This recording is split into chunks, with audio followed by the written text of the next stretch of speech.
What's up guys, my name is Darren, and investing into the metaverse is something that's super exciting, but it may not necessarily be the easiest thing. It's hard to imagine how many companies are out there that actually create technology that can support the metaverse, and I'm pretty sure for the majority of us as investors, it's even harder for us to determine which companies are actually going to take off first and when they're going to take off. So that's where I think something like the Roundhill Ball Metaverse ETF comes in.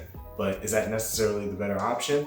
And what I mean by that is, if you put $1,000 into this ETF and you put $1,000 into its top 5 companies within its holdings, which one would be better for you? Before we dive into that, let's quickly go over what an ETF is, because I don't want to assume everybody that's watching this video, thank you by the way, knows what an ETF is. So let's just quickly talk about it. An ETF stands for an exchange traded fund, and my favorite way of defining it is as of a basket full of stocks, and each stock in that basket shares some type of similarity, whether it's in the same sector or based off the same index fund like the NASDAQ or the S&P 500. Now, one of my favorite things about ETFs is that for the most part, ETFs typically pay a dividend, whether it's monthly, quarterly, which is more common, or annually, or even semi-annually.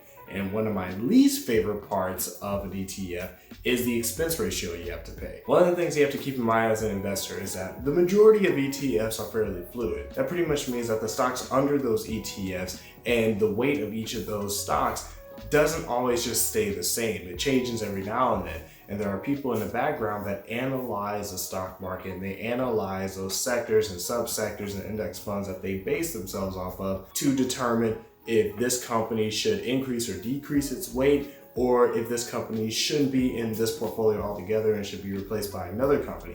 And that normally happens every quarter or even every year. So because you are investing into something that somebody else is managing, you have to pay them a fee, which ETFs call an expense ratio. So now that we're all on the same page of what an ETF is, let's talk about the Roundhill Ball Metaverse ETF. So this ETF gives investors the opportunity to automatically divide their money into a plethora of different players and different companies that all have something to do, or potentially something to do, with the success of the metaverse. And if you go on their website, you can see that they cover a lot of different categories or subsectors when it comes to the metaverse. Some of the ones that stood out to me the most were virtual platforms, payments, hardware, and computing related subsectors within this metaverse ETF.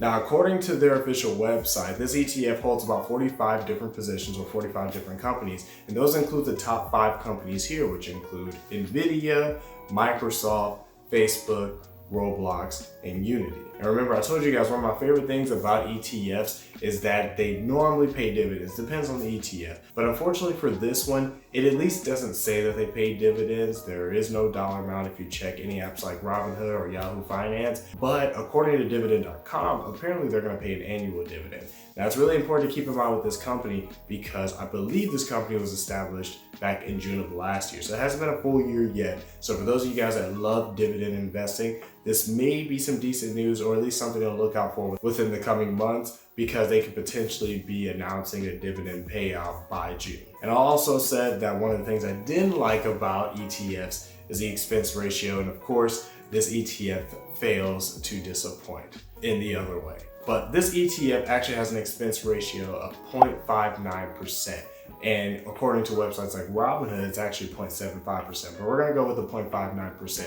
What that basically means for you investors, especially for investors that put a lot of money into stocks, is that for every $10,000 that you invest into this ETF, you are going to be charged $59 every single year, which of course doesn't seem like a lot, but if you're really concerned about that, that may be a big deal, and that's really important for this next topic that we're going to be talking about. Now, despite the whole situation with having to pay an expense ratio, it makes sense, and regardless, investing into an ETF is a really dope way to invest, especially if you're a new investor that may not necessarily know how to do research just yet, and you're really concerned about just making sure that you're not losing a lot of money, which means one of the best routes is to have a diverse portfolio. It's really beneficial to invest into one entity, knowing that for every dollar you put into it, it's divided amongst numerous different companies, in this case, 45. However, earlier in the video, I did ask a pretty specific question.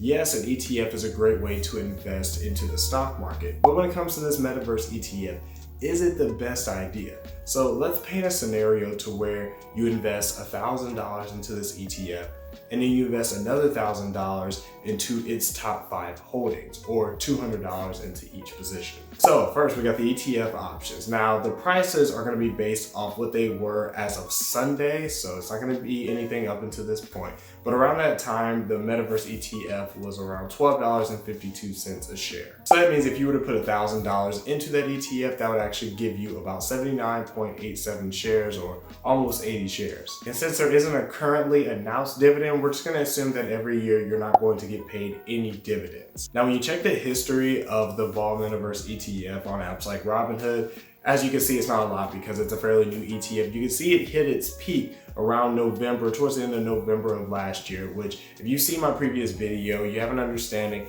that the majority of tech stocks, especially Metaverse related stocks, hit that peak around that time is when Facebook changed its corporate name to Metaverse and its goal of reinvesting a lot of its funds into making the Metaverse more of a reality. So of course, funds like this were majorly impacted. Now from its lowest low to its highest high, that's roughly about a 19% increase. So we're gonna assume that if you put $1,000 into this ETF at one point, then a year later, it's going to grow 19%.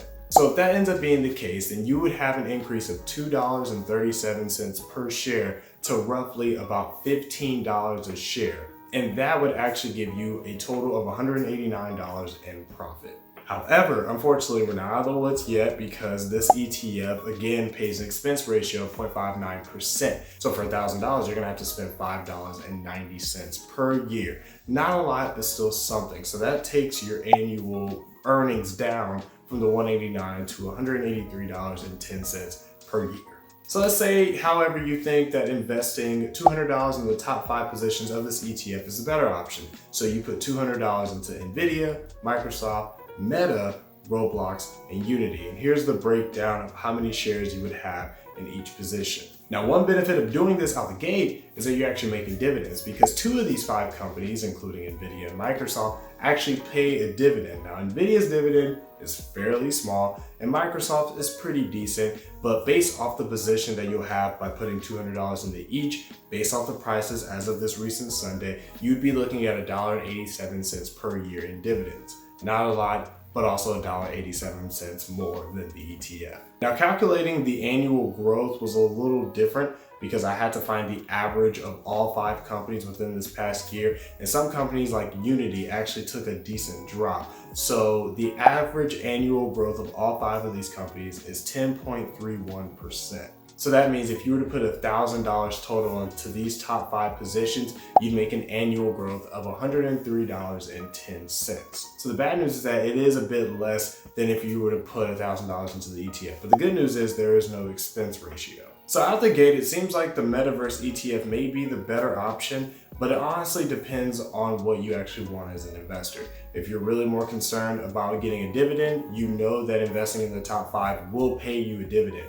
We don't know that necessarily about the ETF yet. If your goal is to be more diverse in your positions, especially if you're new, if that makes you more comfortable, then this ETF is probably going to be your better option. Despite the expense ratio, it still is virtually very small and almost negligible depending on how you look at it and depending on how much money you're investing into it. All that to say is honestly, either selection isn't going to be a bad option. One thing that investors have to keep in mind is that this is definitely a long-term game. The metaverse is still something that's in the works, even though people would argue that it's kind of already happening now. But what it could really be is on its way. And these companies are still in research and development, which could explain why companies like Unity are dropping, but it could be something in the future. So these are definitely set and forgets and something that could be very beneficial within the next 5 to 10 years in returns, regardless of which one you pick. Now, one thing I was really interested in is that when I was looking at their top 10 holdings, one company I didn't see was Matterport. We covered this company last week. I think this company is super dope and it's going to be one of the most important companies when it comes to the metaverse. So make sure you guys watch this video. Hopefully you guys enjoyed this video, and until next time, take care.